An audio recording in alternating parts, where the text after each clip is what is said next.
The 3:30 p.m. meeting of the Bakersfield City Council is now in session.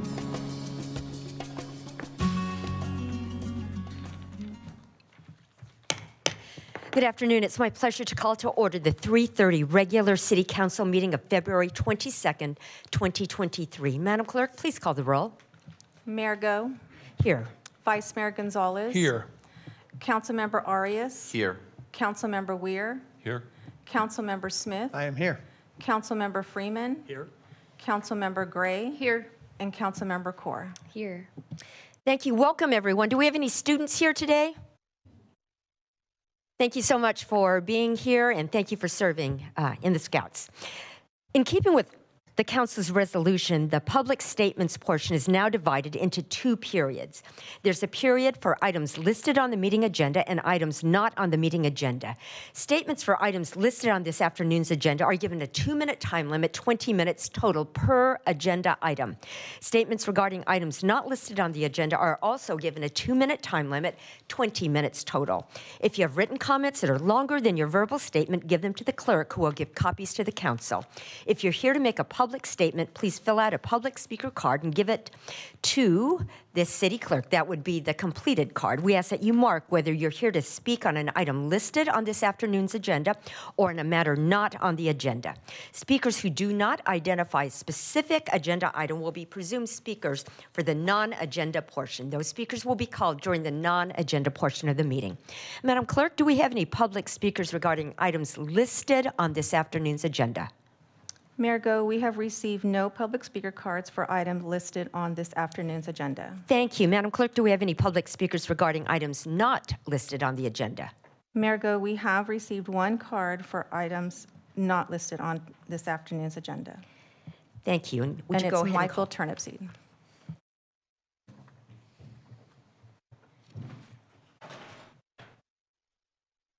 Welcome, Mr. Turnipseed. Madam Mayor, members of the council, I'm Michael Turnipseed. I represent myself today.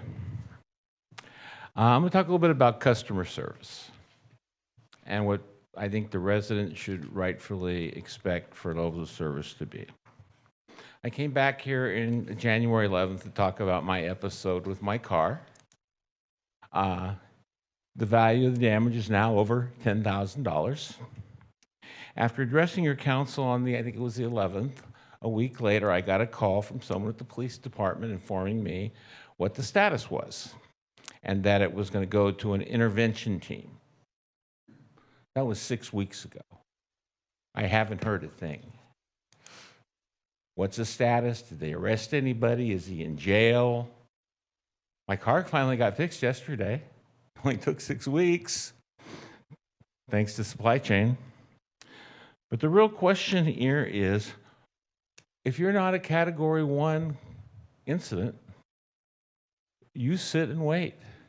There was an incident 2.5 weeks ago at the Starbucks on Oswell.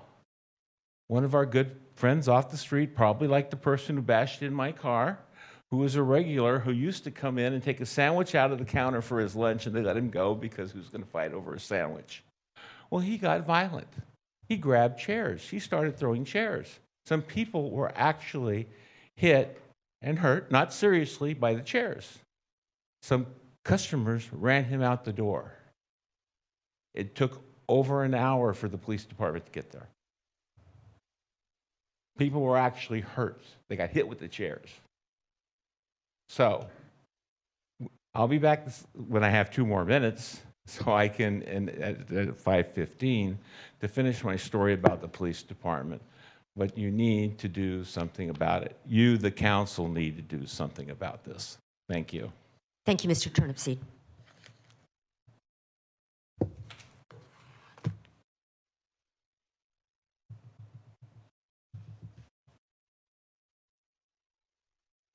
Vice Mayor. Thank you, Mayor. Thank you, Mr. Turnipseed, for your comments. Mr. Clegg, last year I'd made a referral to staff to look at and bring back to the council some analysis related to police response times and for the various different priority calls. And I believe it was at the last meeting, Councilmember Arias also made a referral. Can you give us an update on what the status is of this analysis and where this presentation is actually headed? Yeah, thank you, Vice Mayor. At our next Safe and Healthy Neighborhoods meeting, which is actually just a week away on March 2nd, we'll be taking up the topic of police response times and some of the policy levers that we can move that may affect those. There are trade-offs. That's why I think it's a worthy conversation to talk about, but it will be in our next Safe and Healthy Neighborhoods Committee meeting. Okay, thank you. Madam Clerk, next item, please. Reports 3A, Neighborhood Traffic Calming Program for the City of Bakersfield.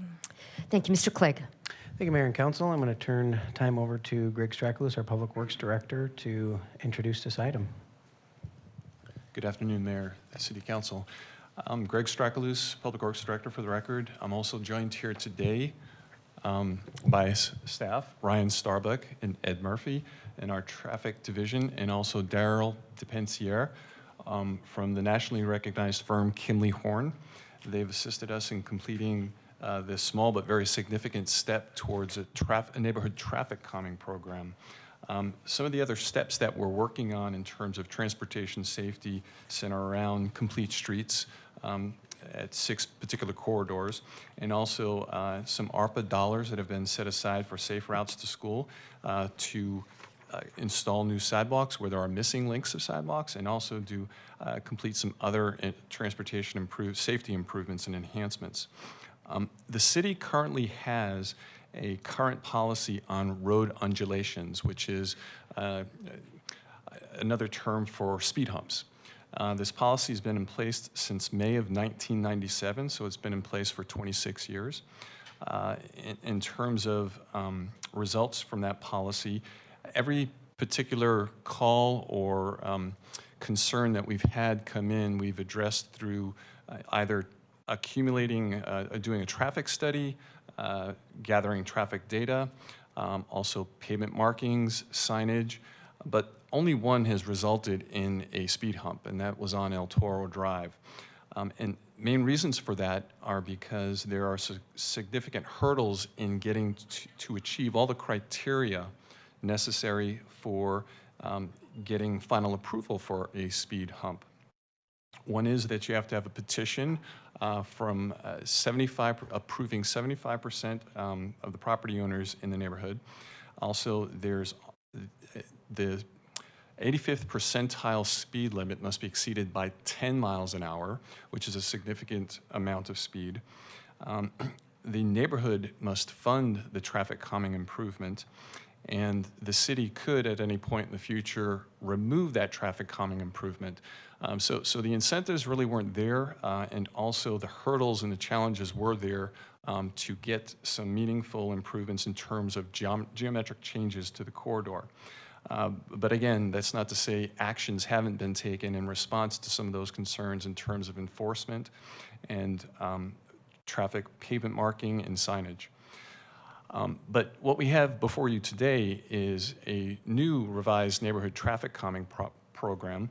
It's not necessarily new in municipalities around the country. There are many municipalities who have traffic calming programs, but it is custom fit to the city of Bakersfield. We began working this past fall with Kimley Horn on this project. We've had several opportunities to meet with the public in public involvement meetings. And what we have here today is a PowerPoint to present to you that shapes the parameters and the process by which a traffic calming program has been developed, and residents and businesses and folks who have concerns about traffic safety in their neighborhood can follow a specific process, a clear process by which to achieve results. So with that, I'll ask Daryl DePensier to present this particular PowerPoint. Good afternoon. I appreciate you guys taking the time to listen to this presentation on traffic calming. I actually don't have a control that I can see for the slides there. Oh.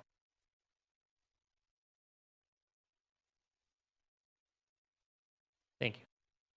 So basically what I want to go over is just to explain a little bit about what this traffic calming program is and what it can do for the city. Then I'll talk a little bit more about how it works, how the process for requesting and approving a measure would be, what some of the tools in the toolbox are, because it goes quite a bit beyond just speed humps and speed undulations, how the city would then evaluate which ones of these solutions might be the best ones to move forward with, and then just an overview of what the process looks like from that point on.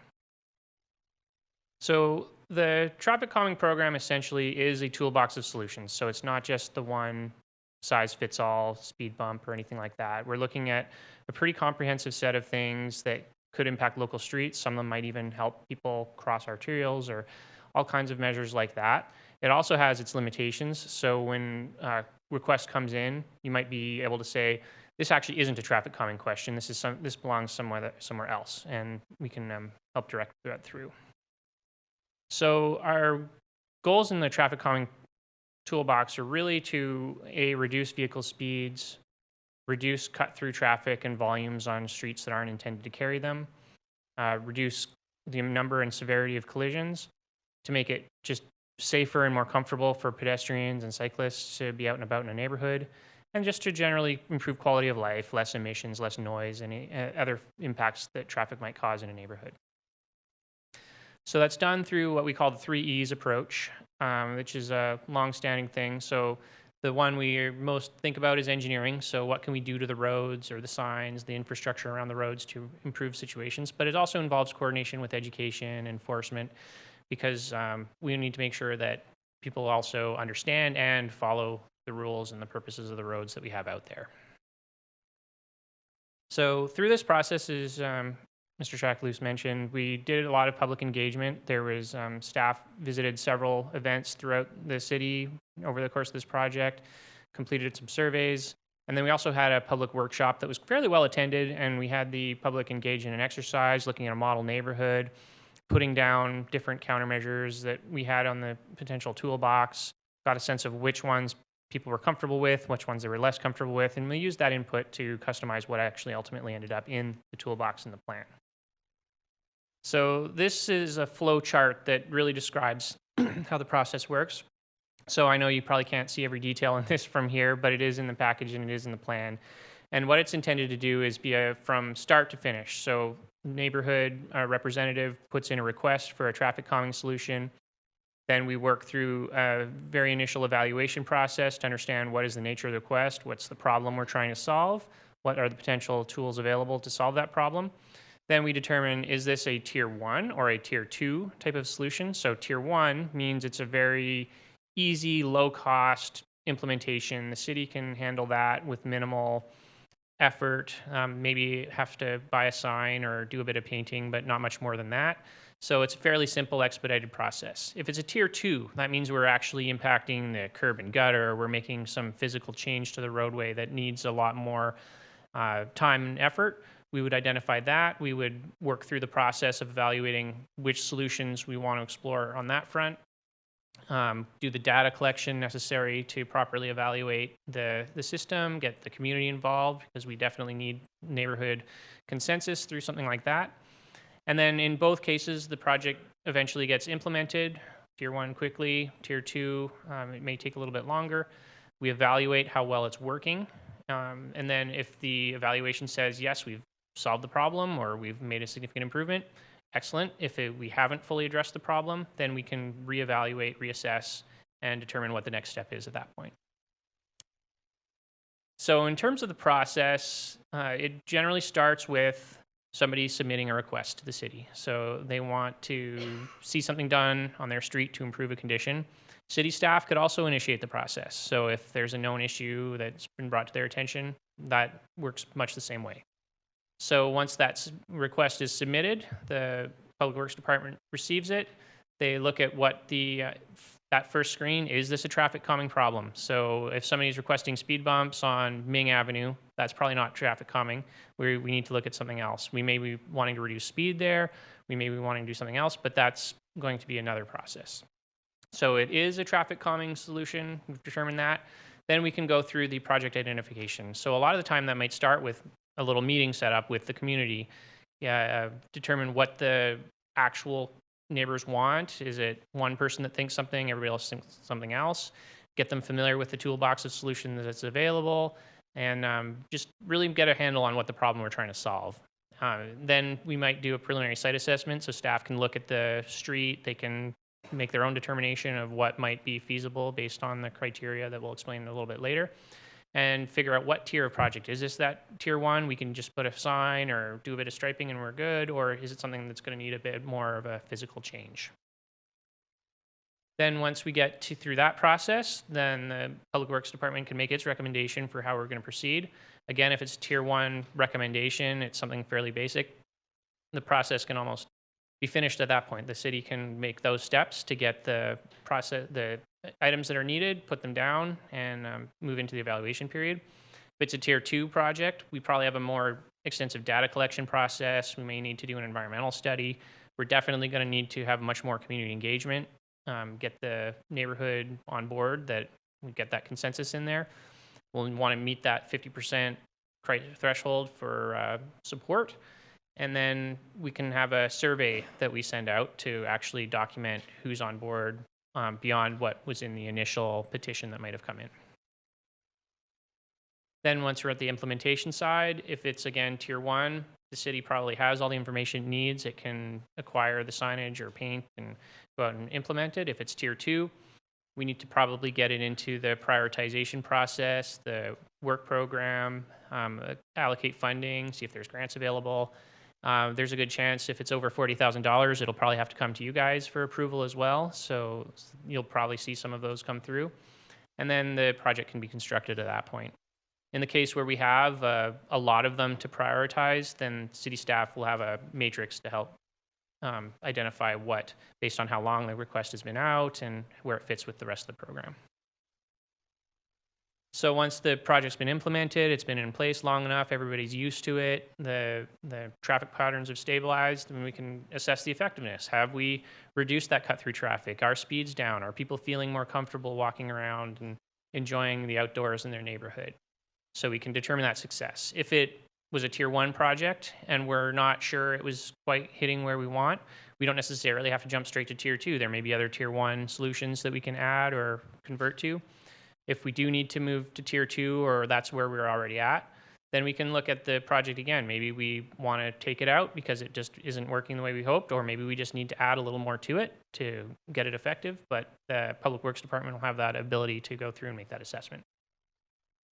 So getting into the toolbox itself, there's a number of different things, and each one of these headings has a lot of little sub-items that can be in there as well.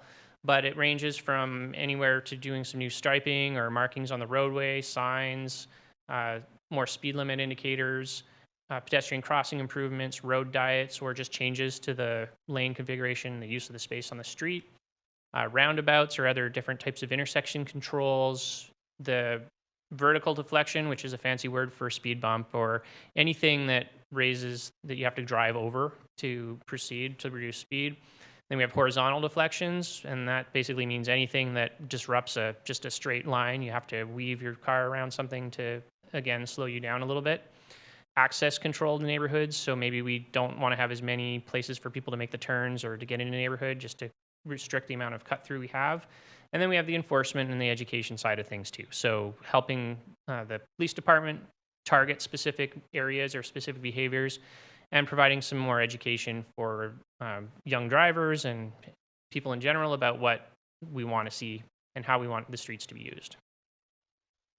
So when we're looking at those various tools and we're trying to determine which one makes the most sense for a given request, we're going to look at a lot of different factors. So one, roadway functional classification. So if it's a big arterial street, again, we're probably not going to be doing a lot of traffic calming, but we may want to do something to reduce speed or to help people cross the road. And there are tools in the toolbox for that. Intersections versus roadway segments. So we have obviously a set of treatments that work well for intersections, some that are good for mid-block and for progressing through a street.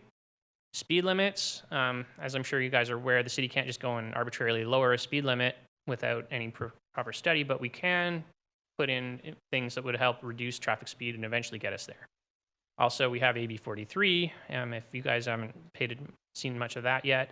That will give the city a little more latitude in certain conditions, like near schools and things, to lower a few speed limits if it's appropriate. And then how much cut-through traffic and overall traffic is there? Is this block being used in a way that wasn't constructed or intended to be used? And then other considerations, is it near a school? Is there just a lot of bike ped traffic? Is there any like kids with deaf issues in the area, or all kinds of factors that we could look at? So this matrix, you don't have to pull out your aspirin. You don't have to read all this and understand everything that's in there. But this is basically an overview of, on the left, we have a list of those various countermeasures that are in the toolbox. And then on the top columns, we have the different factors that would be used to determine what is the appropriate list of countermeasures that we can look at for this particular implementation. So we have the roadway functional class, as I mentioned. That's going to be one thing that will determine some of the things we can use. Is it an intersection or a segment? What kind of speed limit, and how the speed limit and the speed that people are driving at? What's the volume, the cut-through traffic? And then some of those additional criteria, like I mentioned, bike lanes, transit routes, proximity of schools. Is there an emergency vehicle route? Is there a freight route? For Bakersfield, you probably don't have a huge number of neighborhoods, but grade can be a consideration as well, if there's a hill or a steepness to the road. So for the effectiveness and impacts, once we've got it in, we're trying to evaluate how well it's working. Again, we're going to want to look at, is it solving the problem we put it in to solve? So were we trying to reduce speed, traffic volumes, cut through traffic, number of collisions, or just trying to make people feel more comfortable walking and biking in their neighborhood? And then for impacts that might be negative associated with an improvement that we want to keep an eye on, are we disrupting emergency vehicle flow? Is neighborhood access becoming difficult? Are we generating new noise? It's a common impact of speed bumps. Is there costs happening? Is the maintenance cost getting out of control, or people hitting some sign that we put in that we keep having to replace? So those are factors we'd look at. So this chart looks a lot of the same things as the previous one does, but this is once we've identified which countermeasures are appropriate, and we have our short list of the ones that can work. This chart is telling us how effective each of these countermeasures has been proven to be for the various issues. So when we get a request, somebody might say, I want to reduce the speed, people are speeding on my street. Or they might say, I can't get out of my driveway because of all this cut-through traffic. So we're looking at which one of these columns, what problem are we trying to solve first, and then you can look down and see which one of the countermeasures are most effective at handling that particular concern. And then if you look at the far right, again, it's how likely are they to generate those negative impacts that we would look at in the evaluation. So once we've got that short list in place, that information that's in that chart can be put directly into this scoring sheet. So city staff will then be able to actually look at all those countermeasures, rank them numerically based on how they perform for the particular thing we're trying to solve. And then we can work within that. So if you have 3 available countermeasures and you have 20, 21, and a 5 for the score, chances are the 5 is going to drop off, but maybe the 20 and 21, we're going to want to look more, what does the neighborhood prefer? Which one is going to cost the least? What other factors do we want to use to move back and forth between those? So that's essentially the presentation form, but I'm happy to take any questions and any further discussion.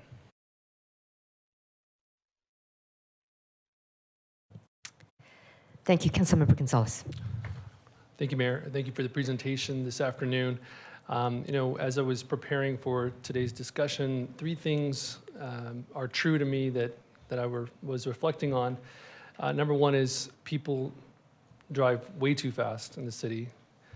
Number 2 is that we have designed roadways that allow for people to drive way too fast in this city. And number 3, City Hall has been moving far too slowly to respond to these pressing issues that we know are real and present in our community. I'm thankful that we're here today talking about our traffic calming program. I actually want to know, I made this referral to staff regarding this traffic calming handbook on February 19th, 2020. Today is February 22nd, 2023, 3 years. It took us 3 years to get to this point. That's concerning to me. Since that time, there have been over 80 fatal collisions related to pedestrians and bicyclists in our community.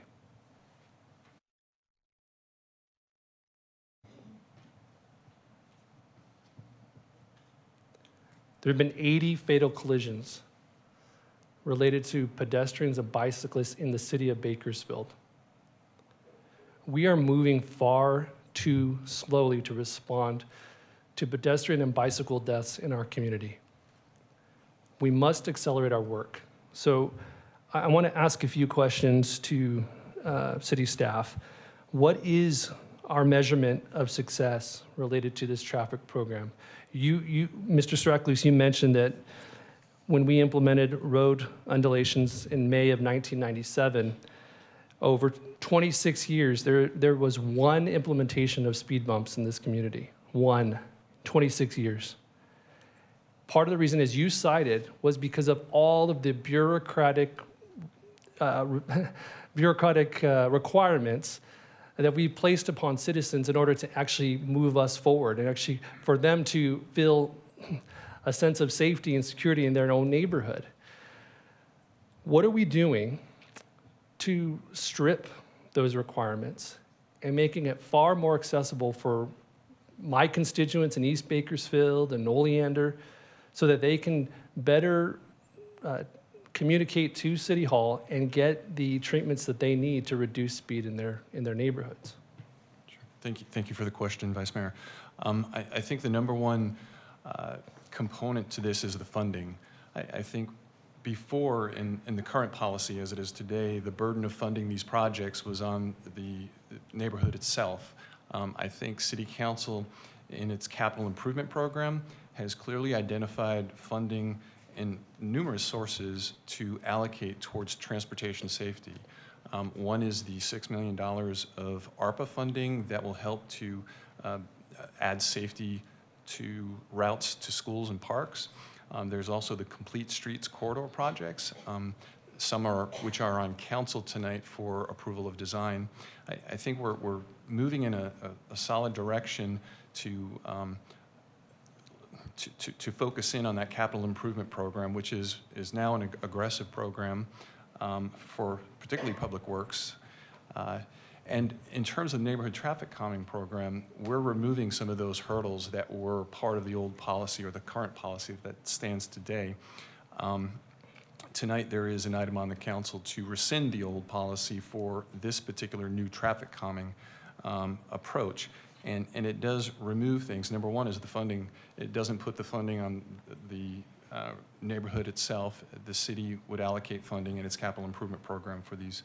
It also lowers the thresholds for approving geometric changes to the street, the roadway design. So those thresholds in terms of speed come down.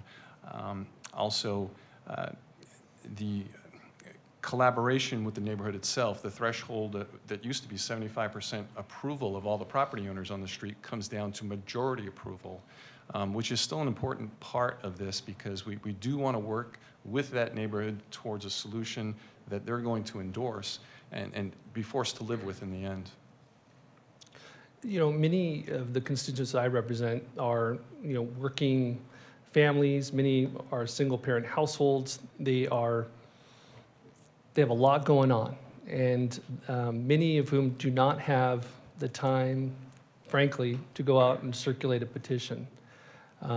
So my hope is that we can revisit the requirements for neighbors to collect or sign off or somehow support or endorse any type of treatment when we clearly know that there's an issue. My other question is what proactive steps are we taking as a city to install treatments where we know that historically there are issues? Mm-hmm. Well, there will be treatments as part of every Complete Streets project that is within our capital improvement program because those Complete Street projects help provide facilities for pedestrians, bicyclists, e-scooter users at a higher level of safety. So those are part of those Complete Street improvements. For this neighborhood traffic calming program, we've talked internally about going back 6 months at all of our data collection in terms of speed studies that we've done and identifying which requests meet the current thresholds in this revised policy. So we would be going back in time to start to tackle that list of projects. Okay, and I want to return back to my original question in terms of the measurement of success. So how many treatments per year can we expect?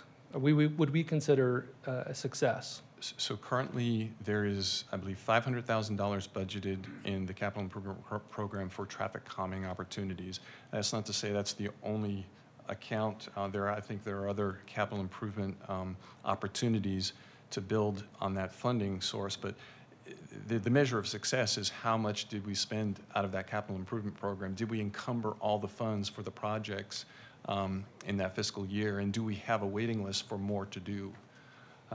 If we're only encumbering 100,000 out of the 500,000, and we know there's a lot of work to do, then I would say success may not have been achieved. Okay, I'd like to make a referral that metric be measured and continue to be monitored and assessed by our Safe and Healthy Neighborhood Committee.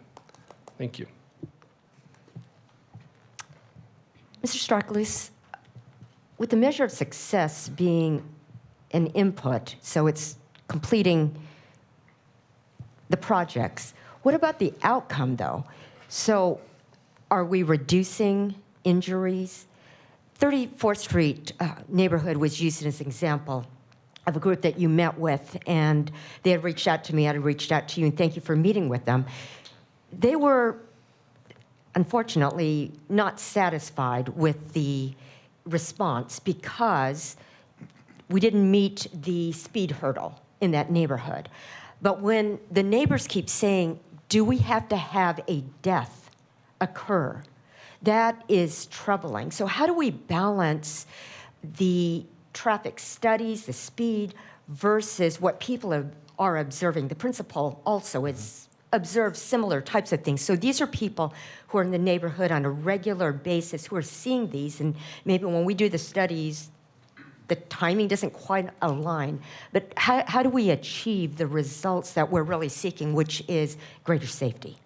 Yeah, I think the number one job that we could do is stay in close communication with those folks who are affected and to hear their feedback. But beyond that, we can definitely monitor speed conditions out there by putting the devices we use to measure speed to see if there is a reduction from the before condition to the after condition.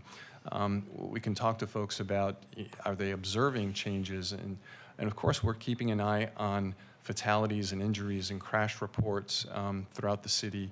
We understand what the statistics say about the city, and our number one job is to bring the overall statistics down and put us in a better position for public health and safety. Thank you. Councilmember Corr. Thank you, Mayor, and thank you, staff, and those who have worked on this toolkit. And Vice Mayor for making the referral. Though this kind of precedes my time on the council, I'm happy to see this toolkit come together. You know, a lot of conversation that I've had so far in my first few months and first few weeks has been around neighborhood safety, safety around schools, and I firmly believe that public safety includes traffic safety, pedestrian safety, cyclist safety, and this toolkit really hits on a lot of the things that I've been discussing with city staff. It is disheartening to see that in the last 5 years, even pedestrian fatal deaths have gone from 8 to 34.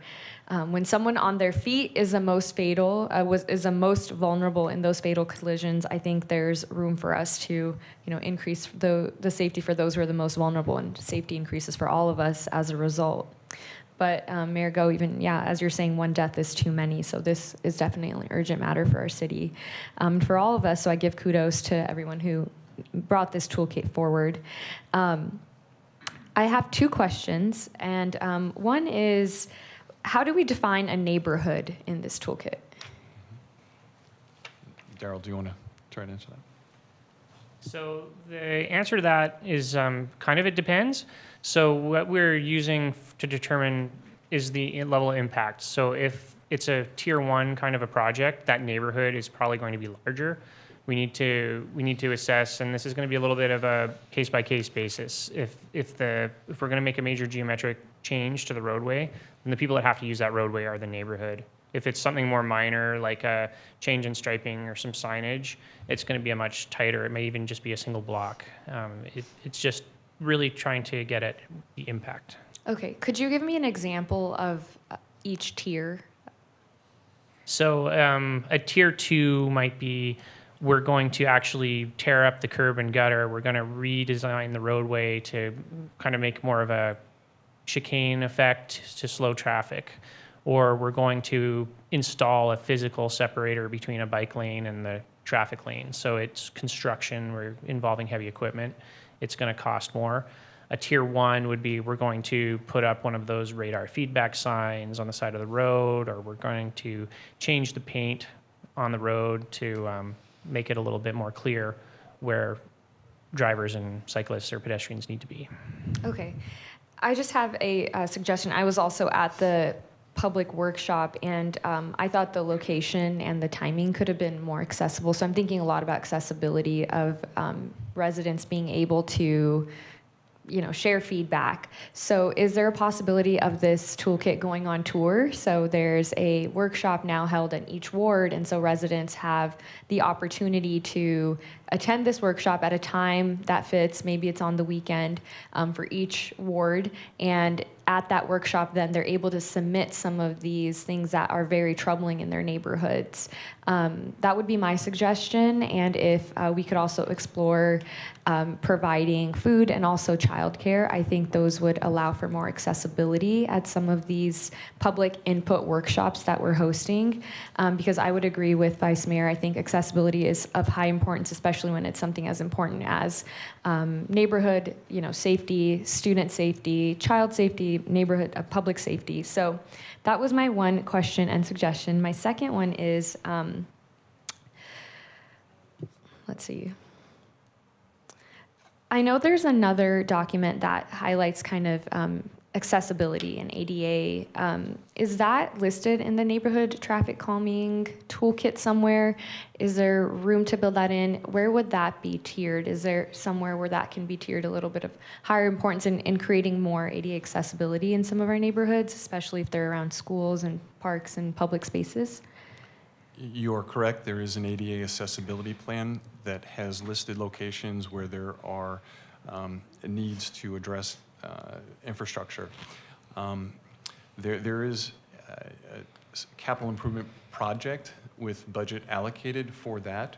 I think as part of every project we do, if we're changing the physical environment, we're recognizing that all ADA issues should be covered as part of that project. We currently do that now. Okay, perfect. And lastly, I know the definition of the neighborhood really depends. Would this toolkit be able to be used if I wanted to make, say, major changes to, for example, Panama Lane or Hosking Avenue or Ming Avenue?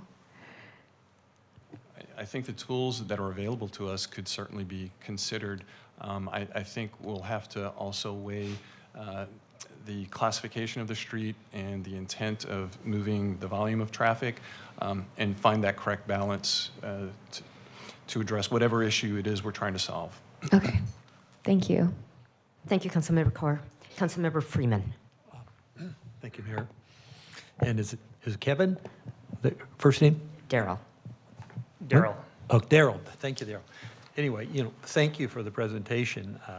I had a few remarks, but Councilman Gonzalez prompted me to think about some other things.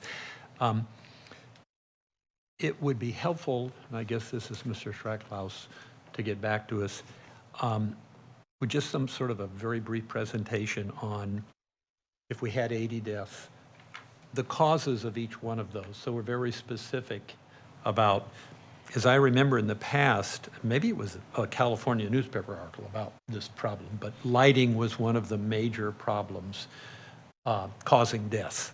People couldn't see, people crossing the street, no street lights.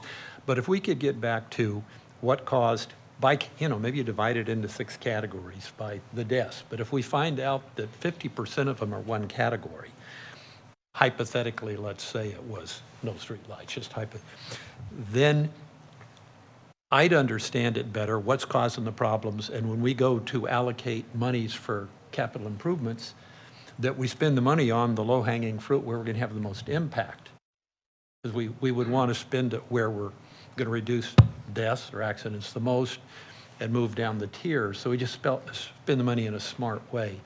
I wouldn't be able to know how to vote for that right now because I don't know by category what causes the most deaths and the least deaths of those incidents. So if we could have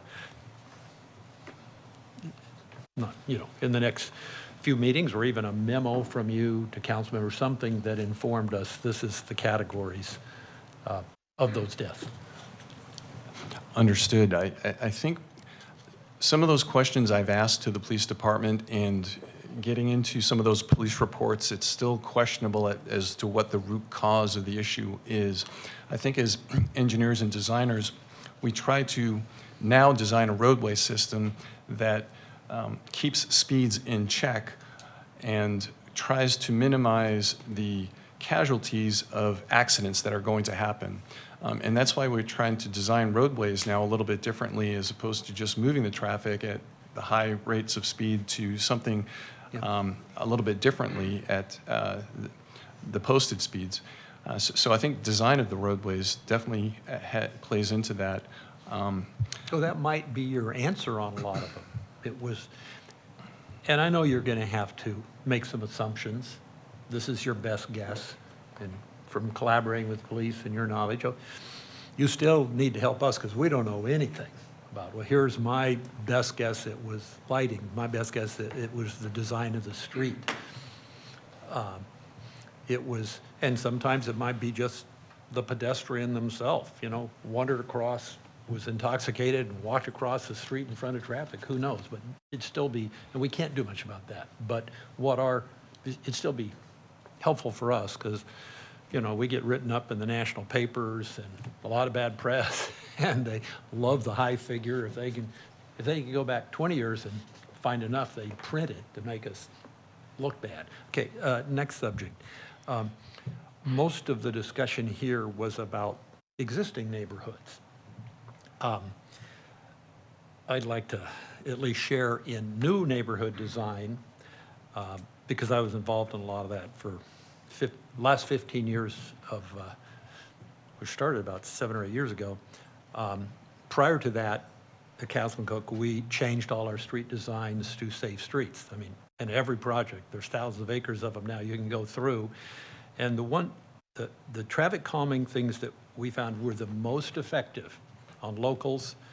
We didn't really get to change our arterials. I wish we could have, and we didn't get to change much on collectors but the local streets, the bulb outs at the end of the block were probably the best thing of all.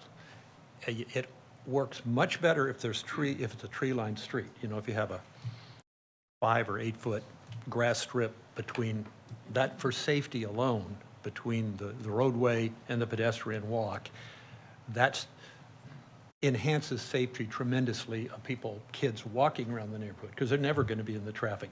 But when you bulb them and you combine it with we called it short blocks. And Greg, you probably have a better idea. How long a block before you get people speeding? Because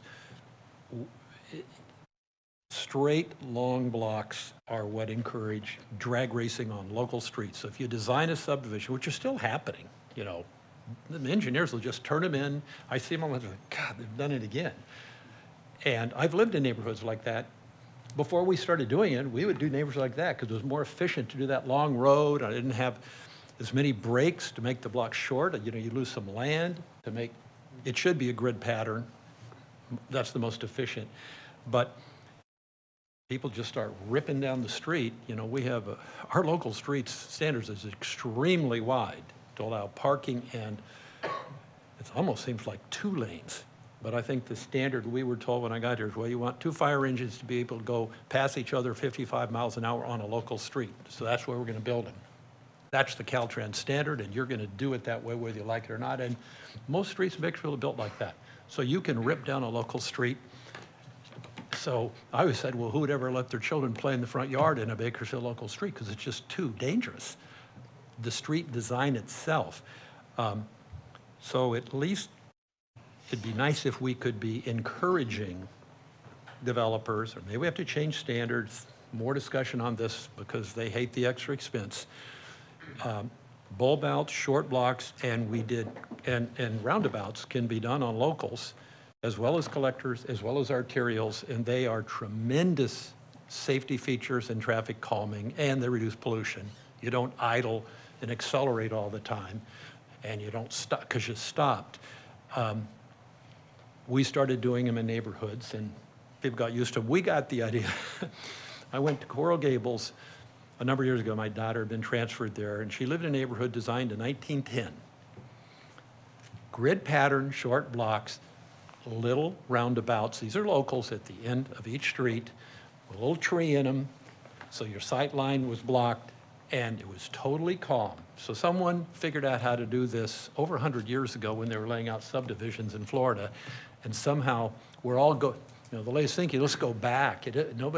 This new traditional neighborhood design is not something new. We just learned from people who did it over 100 years ago, did it right. And all of a sudden, and there was always grass between. We didn't put the sidewalk in next to the curb. They did this in 1910, and they did it well in the neighborhoods that are still beautiful today. And they're middle-class neighborhoods. These weren't fancy neighborhoods, but totally calm traffic, really hard to do a cut-through on your commute. It's really easy to do, but we might, I'll wait for some suggestions. How do we incorporate some of this? Maybe it's an alternative design to developers, because right now, other than what's now Bolthouse or Castle Cove, the only thing that turned in is the old-fashioned Caltrans street design on all the new neighborhoods being built right now, and that's the majority of them, because those two developers don't develop the majority of new homes. So we're repeating the same mistakes every single day. Every collector, you want to encourage speed, look at our collectors. Our arterials without roundabouts at the end of the square mile, which would make things actually move faster than our street lights. All we do is encourage death and pollution and speeding. It's just the arterial structure is okay, the grid pattern, and I don't know how you go back and retrofit. That's a whole other engineering challenge if you don't have enough room. But when we do new ones, moving forward, we shouldn't be doing stoplights at any new arterial intersections because it's right in here, okay? It's right in your traffic calming. It applies to whether local collector or arterials right here. Don't do that. And lots of jurisdictions aren't doing it anymore. So perhaps we can push our thinking forward a little bit when the one area we are in control of collectors and arterials. Locals, the local developers get to plan. So I'd like to see us start moving in that direction. I'd like some feedback later from Mr. Stracklaus on ways we might do that on new streets. And the same things work on old streets, they just cost a lot more when you have to retrofit. But when you're taking the old neighborhoods, I would suggest the most effective thing for calming the street is the little bulb out at the end of the block. It's easier than a roundabout at the end. It's just the easiest thing. It does cost money, but it is the most effective thing you can do. You have a little stop sign, and you have a little bulb out, and it slows your traffic down. So, okay, thank you. Thank you, Councilmember Freeman. Councilmember Smith. Thank you, Mayor. Thank you. And I'm like the rest of us, I'm glad to be here speaking about traffic safety and calming. I always want to start with, 5 years ago we had 27 total fatal collisions, and last year we had 66 total fatal collisions. And 34 of those were pedestrians. But it's not safe being in the car. 30, some of them were, people in cars. So way too fast. Speed kills. So we need to slow things down. So some things I don't like about this, I think we're, moving in the right direction, but not far enough for me. The neighborhood majority approval, again, we know the street's too fast. We know the street is too long of a block. We know that it needs bulb outs we know that it's had accidents. I don't know why we want to get neighbor against neighbor saying, oh, you got the speed bump put in. I hate that speed bump. I'd rather the neighbor say, you know, the city, you know, those guys are jerks. They put the speed bump in. I live in Brighton Estates, 300 plus homes. It's an HOA, private streets, lived there for 5 years, and they put speed bumps in. The whole neighborhood. They didn't get a majority vote. The HOA board had the political will to do the right thing. So I think the city of Bakersfield needs to have the political will to do the right thing and make it safer for our community. I agree with Councilmember Freeman. You know, bulb outs are easy. And I brought some pictures, and I didn't make copies for everybody, but there was in the toolkit, there wasn't any, when we had our multimodal transportation ad hoc committee, they had examples of demonstration projects where you just go out, you don't have to design it for 10 years and you know, spend $1 million. You can go out and make something happen and see if it works.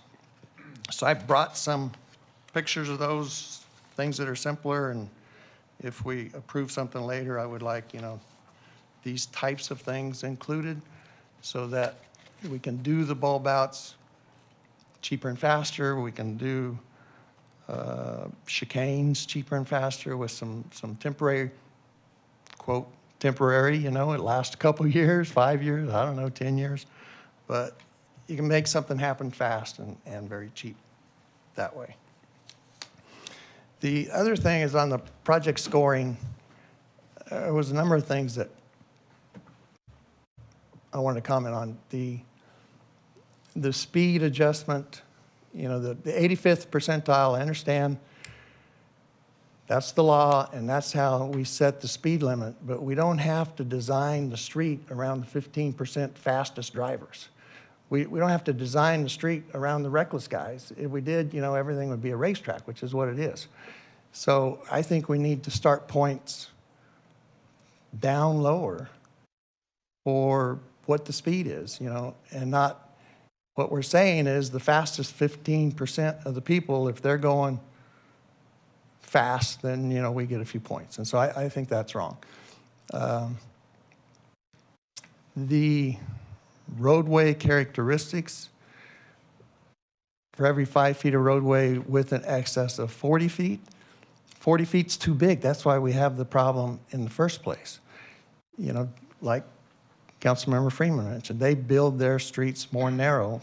They are slower. The 32 feet is a slow, calm, skinny street. So anything bigger than that becomes a faster street. And it should go in like increments of 4 feet. You know, you have a 32-foot street, and then you have a 36-foot street, and then you get a 40 or 44. And the points change at those.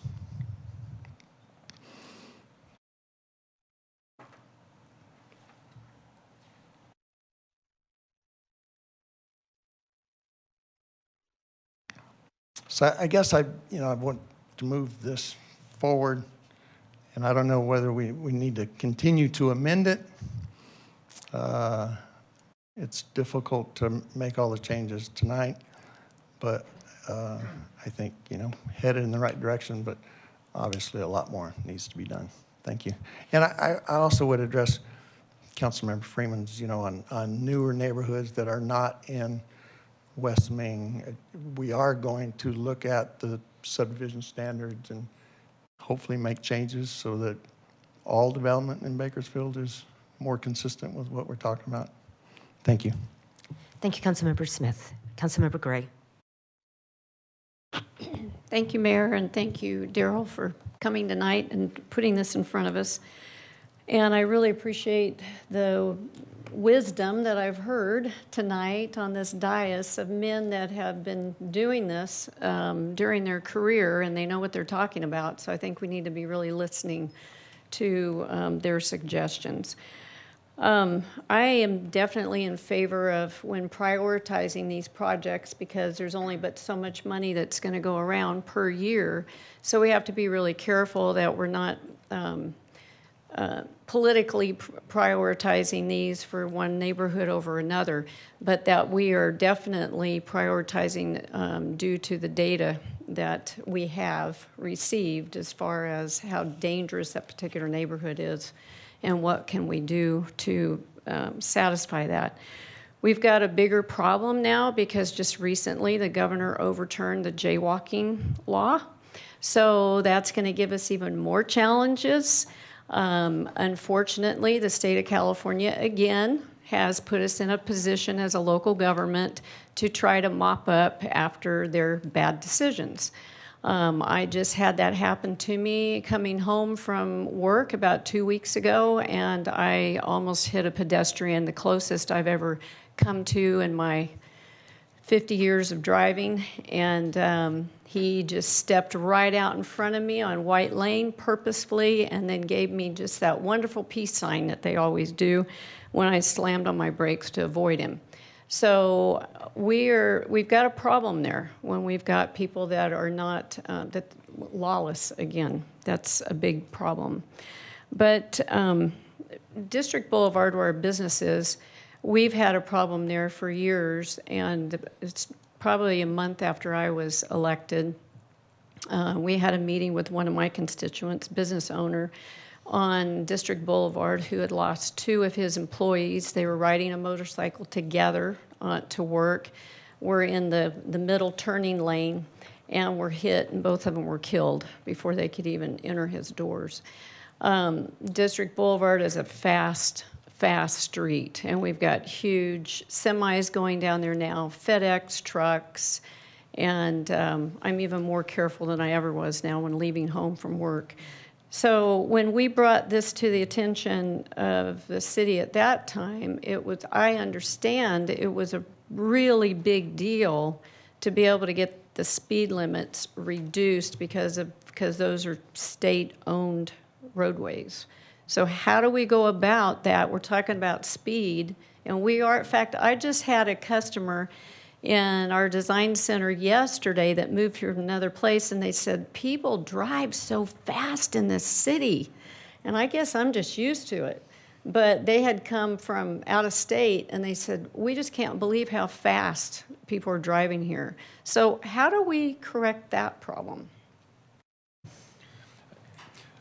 I think it comes down to roadway design and how we're a 12-foot travel lane, which is what our roads currently, for the majority, have. I mean, there are lane widths that are much wider than 12 feet, just because they're built out to the ultimate condition. But a 12-foot travel lane is a freeway lane on the freeway. And what we need to do is design lanes that are narrower and integrate geometric changes to the roadway system that allow for the calming effect that other communities see. And with that calming effect, the speeds come down, and a person's chances of survival, if there is an accident, rise. So I think it's in the roadway design. But what about the streets that already exist, like District Boulevard, where it's a 50-mile-an-hour speed limit on District? So some of the concepts that were mentioned here tonight, the bulb outs at intersections. It is 55. You're right, Bruce. Thank you. 55. Go ahead. Yeah, I think some of the concepts that were presented here tonight, maybe some solutions, offer some solutions towards that. I think it comes down to where the curb alignment is and whether we integrate roundabouts or bulb outs at the intersections. We can make some incremental improvements with signage and flashing beacons, enhanced crosswalks, but really it comes down to the physical changes of the roadway system that can be installed on a temporary basis as a demonstration. Okay. All right, thank you. Go ahead. If I may also, Council Member and Mayor and Council, I just wanted to clarify, I think the comment about the roadways are the city roadways, but the code by which we determine speed limits is a state code. And so we're limited in many instances by the state code. And I think we have discussed at other, workshops, some of the limitations and maybe weaknesses in how the state code is written, that it's based on how fast people go today, and that's how speed limits are set instead of trying to proactively reduce speeds. But we do have limits in our ability to just say, we're just going to change that speed limit to a lower speed because the state code has prescriptive requirements before you can just lower the speed. But to Mr. Stracklus's point, then our control on the speed limits is based on the built environment. We change it by changing the roadways. And I do think there is a lot of existing roadway that has those higher speeds and that built environment that invites that. But I think if we focused on first the areas where we've seen the most challenges and issues, and then we focus on our other arterials and collectors, that's a more manageable set of roadways than, let's say, every residential roadway in the city. That's a little more challenging. But if we focus first on arterials and collectors, and even within those, on the ones that the data points to as the most problematic, then we can proactively go and put in some of those bulb outs or, readdress the lane widths in our existing roadways as well. Okay, thank you. Thank you, Councilmember Gray. Councilmember Weir. Thank you. Just a couple comments. First of all, with Mr. Freeman's request to give us some details, just not raw data on the deaths. I think that's really important. Because you could have a driver tending to the speed, but if he's drunk, that's a whole different situation. So we have people that don't follow the rules and laws on bicyclists, we have pedestrians, we have cars, all of it happens. And if we really ferret out the cause of that and what happened, I think that's really important to what we're talking about here. And number two,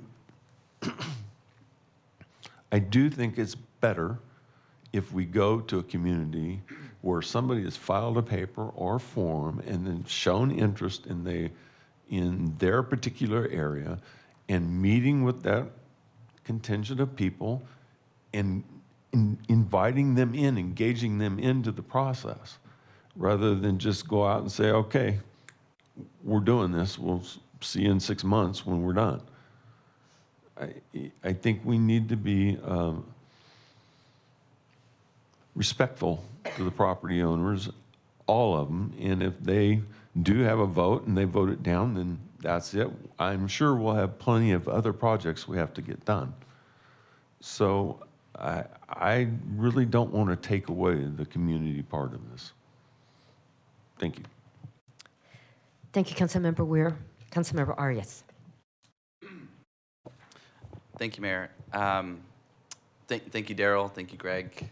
Thank you to the team for putting this together. Just in this past week, I had the privilege of joining some of my colleagues on the ad hoc committee on transportation and safety, and we had many of these same discussions. But I think what we're hearing tonight is the outcropping of a representative body that represents one of the most dangerous cities when it comes to some of these pedestrian fatalities and accidents. There is genuine fear of our roadways from all different types of users. It seems like every week we hear of a new situation, whether that's on the east side, on H Street, to all different parts of the city. And so I think this toolkit coming is timely, but it could have come sooner because there are many lives that have been unfortunately lost because of some of the challenges that we see on our streets. To that end, I have a couple questions for you, Greg. What is the plan to update? Following up on Councilmember Freeman's questions, what is the plan to update some of those subdivision standards to make it align with this new toolkit? Sure. At the April ad hoc committee meeting for transportation safety and multi-mobility, we plan on presenting a set of standards update for development standards related to transportation. Okay, fantastic. And then another question. So there have been many, we've had many conversations about, specific streets. In fact, as I'm hearing the presentation, I'm thinking of at least a half dozen streets that we've had conversation in my ward alone, one of 7 that could use some of these new strategies. How do we plan to address some of the questions and comments and of concerns of residents in the past that have maybe submitted a letter, they've submitted a traffic ticket, and we've addressed it, we've walked through the process with that resident, but now circumstances might have changed. How do we plan to approach and address some of those concerns given the new criteria? Sure. Well, our plan is to go 6 months back and look at some of the traffic data that we have collected for some of those individuals who have called in with their concerns, and to see if that traffic data fits more in line with the updated traffic calming policy.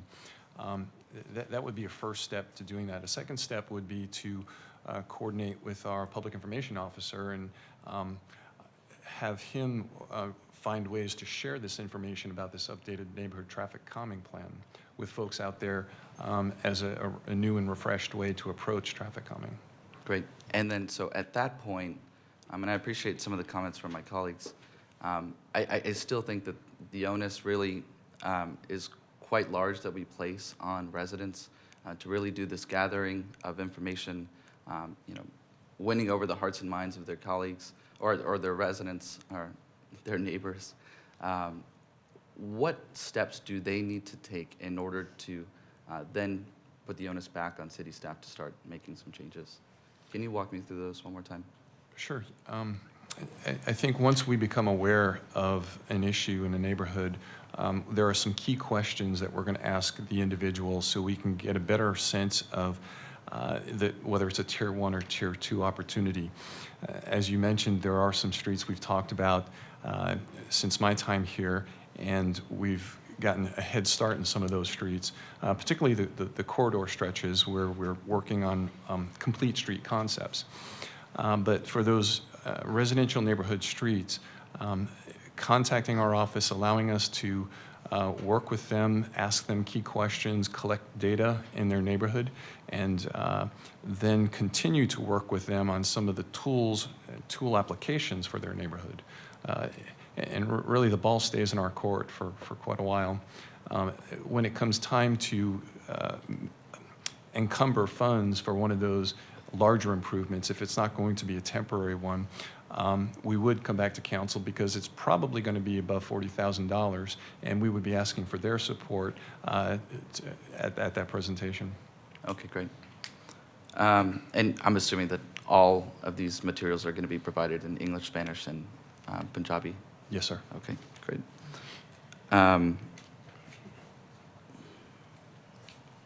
I'll just add, I appreciate the Vice Mayor's question about what does success look like?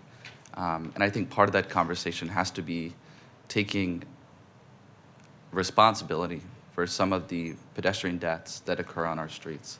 And we should be tackling this, issue head on, addressing that number and specifically looking to bring it down as much as possible. So I hope that staff, I'm sure, is taking a look at that.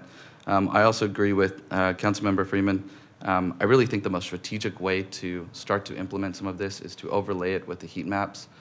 Working with BPD, I know that they have tons of data on pedestrian fatalities, pedestrian accidents, and motorist accidents on our roadways.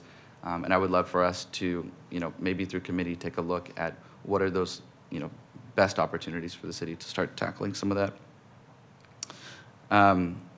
My next question is, you laid out some of the funding that's already available for some of these improvements. Do we have any demonstration projects that are on the docket to start to implement some of these new strategic plans? We are talking about a demonstration project at the intersection of Niles and Beale. We do have a traffic signal project there, but what we're talking about is bulbing out the curbs at the intersection as a way to calm traffic, but also to give the perception of a road diet on the Niles segment of the street. Okay, great. Do we have others on the docket as well? Not for temporary projects. Okay. Just a few more questions. I would like to, actually, just a comment. I would like to ask that if it's not already in our plans, that we also make this presentation to the Planning Commission. I think it's important that they have an updated understanding of where we want to head in the city with regard to new development. And the last question is, I am very supportive of us moving aggressively, but what does that look like? Does that mean, you know, we add additional dollars every year to our capital improvement project list and we reprioritize some of these street calming opportunities? Does that mean we identify, you know, some of these streets that face the highest number of pedestrian fatalities and we ask a contractor to start bidding on some of those opportunities and we piece it out that way? What does aggressive look like? I think you hit the nail on the head when you mentioned all of those things. I think it comes down to budget, of course, our capacity to move projects forward, to prioritize in accordance with where the crash data tells us it's happening. Absolutely, all of those things.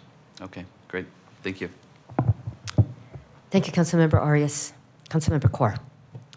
I just have some follow-up questions and also comments. I appreciate some of my colleagues stealing my questions. I want to echo what Councilmember Arias said about overlaying with some of the existing maps and data that we have. I think that's an easy tool to do, to utilize whether it's some of the heat maps with some of the collision fatalities.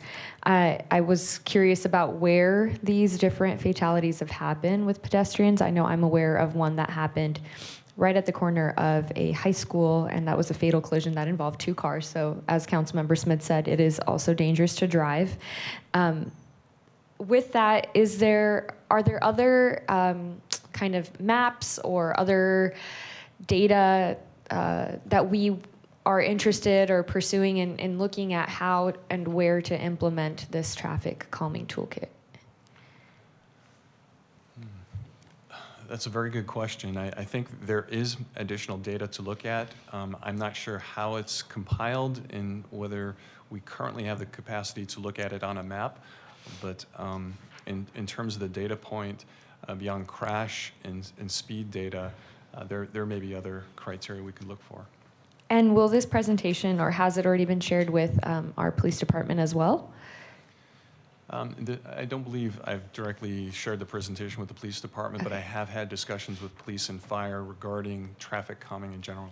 Okay, maybe it would be helpful for us to share this as well, just to show kind of where our priorities are and which direction we're moving. A question for our city manager. You had mentioned that some of our collector streets, that is, the speed is determined by state code. Is that also true for neighborhoods, or does something else determine the speed? It's true for all of our streets. All of our streets. Okay. Okay. And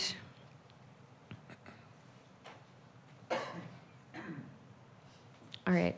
That's all. But I just want to echo a lot of the comments made by some of my fellow council members here on the urgency and just moving forward, and also prioritizing different neighborhoods, especially some of our disadvantaged neighborhoods, and create some of that equity where we see, you know, the intersectionality of a number of things, whether it's socioeconomic factors, it's, you know, safety, public safety, it's the availability of public spaces and safe routes to schools.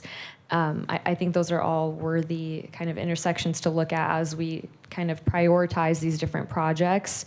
And I don't at all think it's political, but I think it is worth looking at into, you know, traditionally or historically disadvantaged neighborhoods. And I think that's a good place to start in implementing this toolkit. And I would look forward to that and highly support that. Thank you. Thank you, Councilmember Corr. Councilmember Freeman. I'll be short.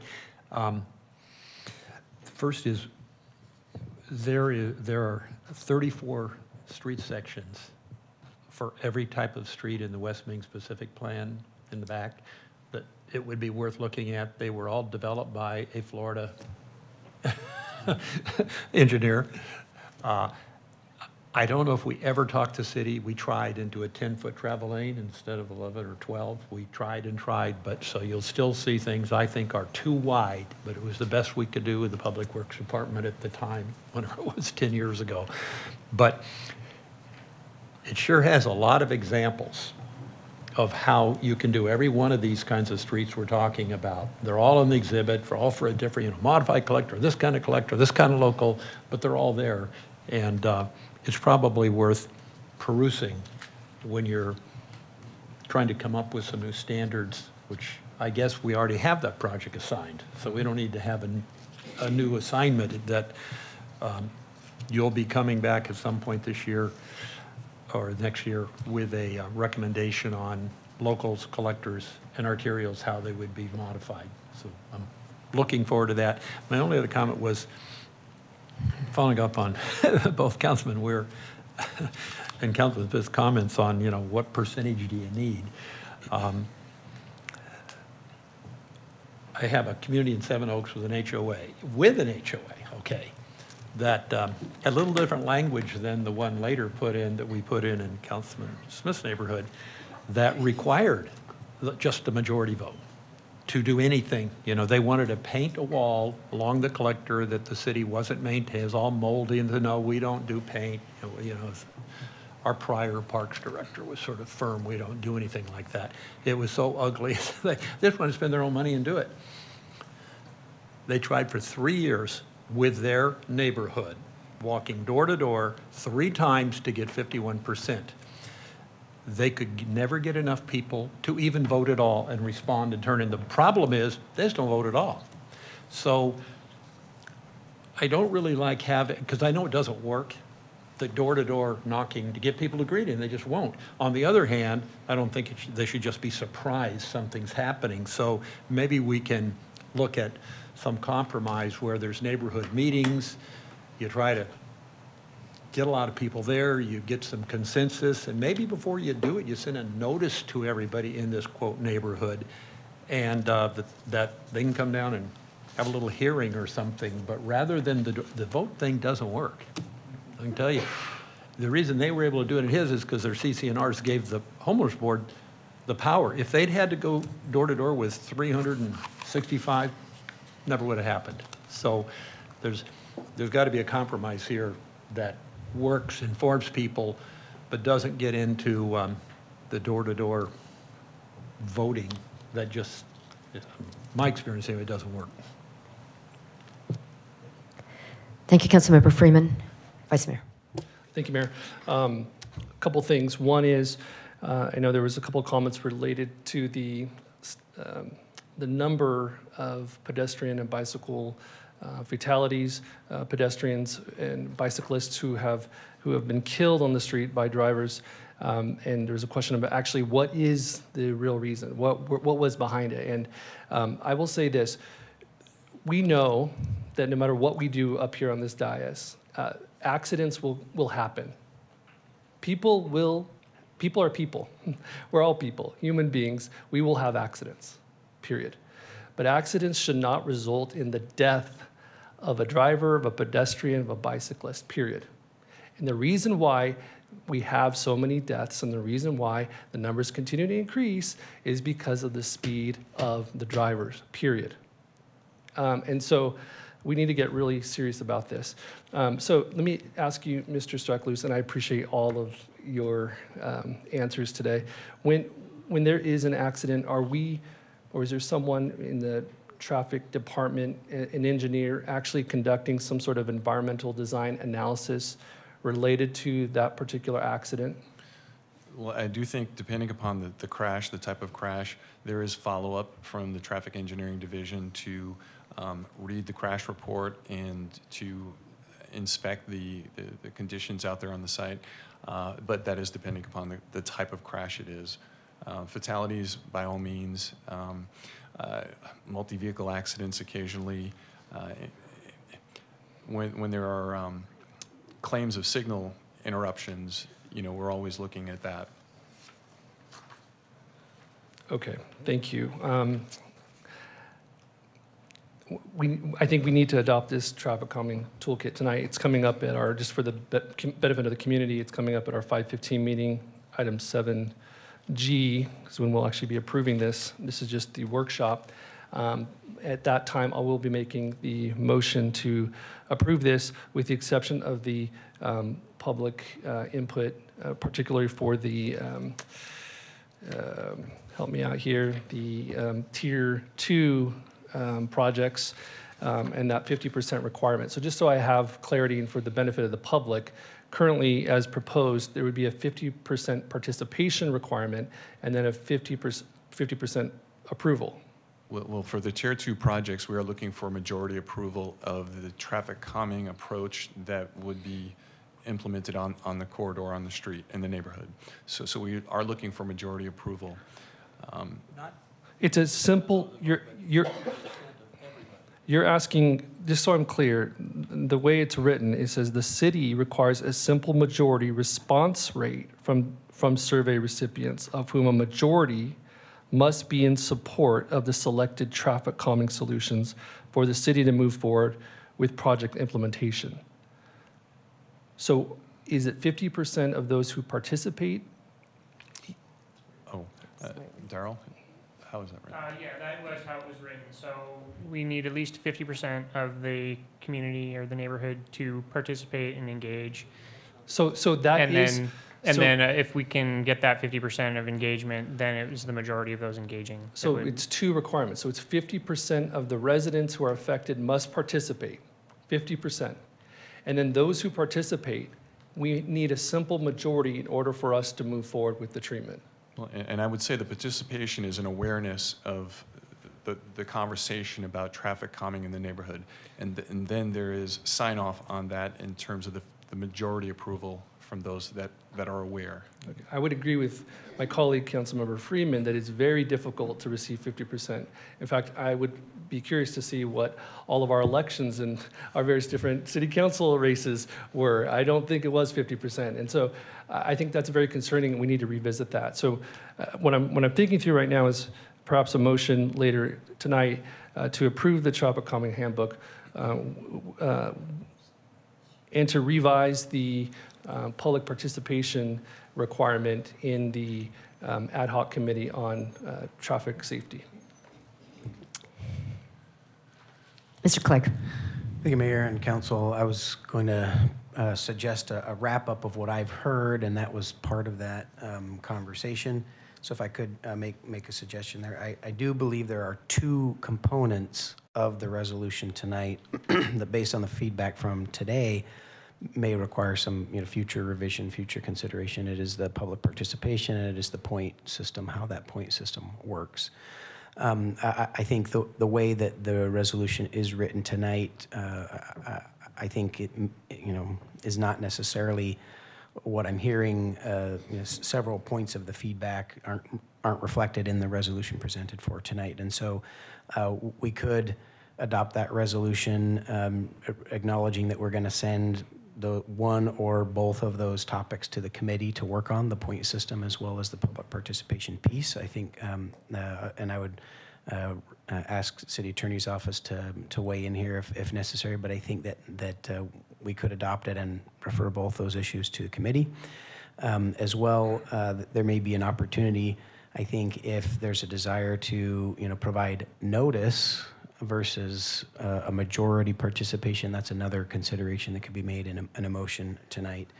I think the other feedback that's come up today doesn't reflect any necessary changes to the resolution. I think the feedback about how we select and prioritize demonstration projects, I think that will be a budgeting process. I think that will play out as we set aside the funds. I would reflect the feedback on doing additional workshops in our community, whether that's by ward or by some other way of dividing up how we get out to the community. I think that is possible, but I do think that it will also be a question of priority because that's a significant time investment by staff. And so I would welcome that conversation at our upcoming council prioritization workshop to determine, what are some of those areas where we want to invest more staff time, but I don't think we can do it for all of our initiatives. But I'm hearing tonight this is a really high priority for council. There's consistent feedback about that. I think there are other high priorities for council, and so putting things into context when we talk about homelessness, when we talk about chronic nuisance properties, when we talk about some of our other capital projects, we do have a number of high priority issues, but I think there is space for obviously more than one priority issue, but we'll have to be conscious of where we invest that extra staff time and doing that level of engagement. I think I'm hearing tonight this will be one of those, but I think we want to have that in context with the other things that are pending for next year. But it is possible to go out and do workshops on this issue. I think demonstration projects as well, it really is a funding question. I would reiterate what our Public Works Director has said, is that to move quicker and faster, we need to set more money aside to do more of these projects. I would also suggest that there is, beyond the small amount that was mentioned, the $500,000 for traffic calming projects this year, we have some grant match buckets of funds that have not been fully claimed yet in matches, and that may be funding that will free up and become available to move a little bit faster on some of these demonstration projects. That will be my recommendation for those funds, given that this is a priority issue. And but I think, again, some of these other topics about the analysis, the measure of success, and sharing this with a planning commission and others, those are things that we can carry forward as city staff that don't have to be hammered out before we move on the resolution tonight. We'll move forward on those regardless. So I think the two key issues to take into account are the point system and the public participation ahead of our consent agenda tonight. Thank you, Mr. Clegg. Councilmember Gray. Yes, and with all due respect to my council member, my councilwoman to my left, I have to address your comment. I have no choice but not to. When it comes to these issues, we need to be prioritizing these projects, I said earlier, by data, not by, quote, equity.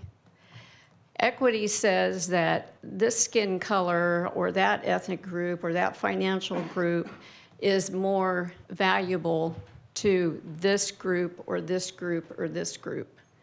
We are all, whether it is black, white, brown, or yellow, every member of our city that walks our streets is valuable.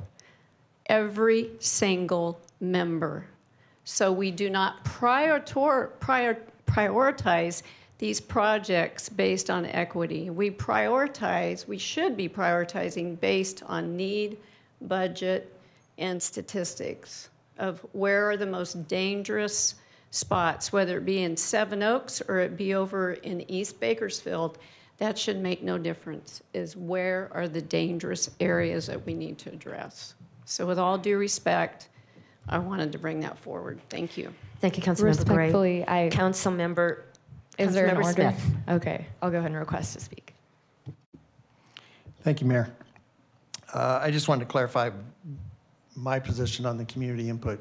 I agree with what Councilmember Freeman was saying, is, getting the vote and stuff is not good, but I would also agree with Councilmember Weir in that you do want to engage the community. You want to have the community meetings. You want to hear where their problems are, but requiring, an application and a vote and, all of that, I think is beyond what's necessary.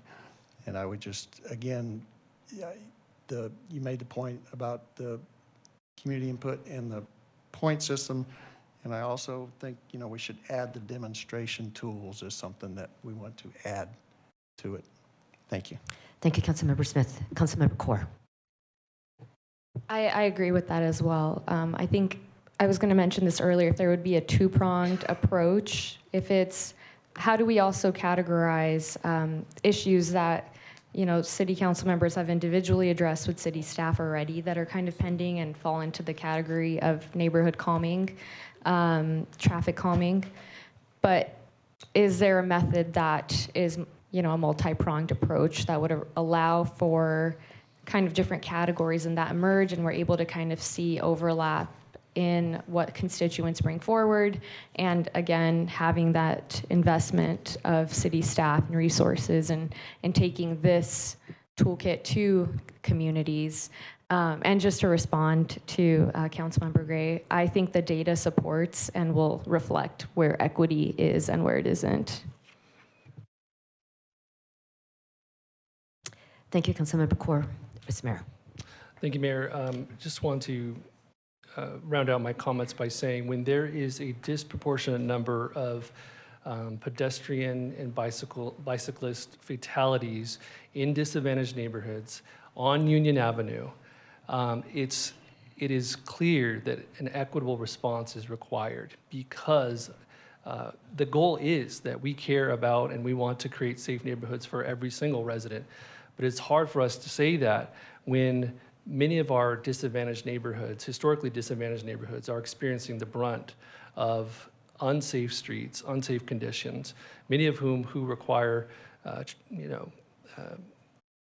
public transportation, bicycles to actually get around and get to work, get to school, get to the grocery store.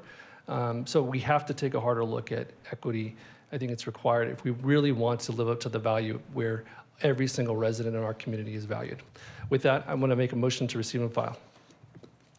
A motion, please cast your votes.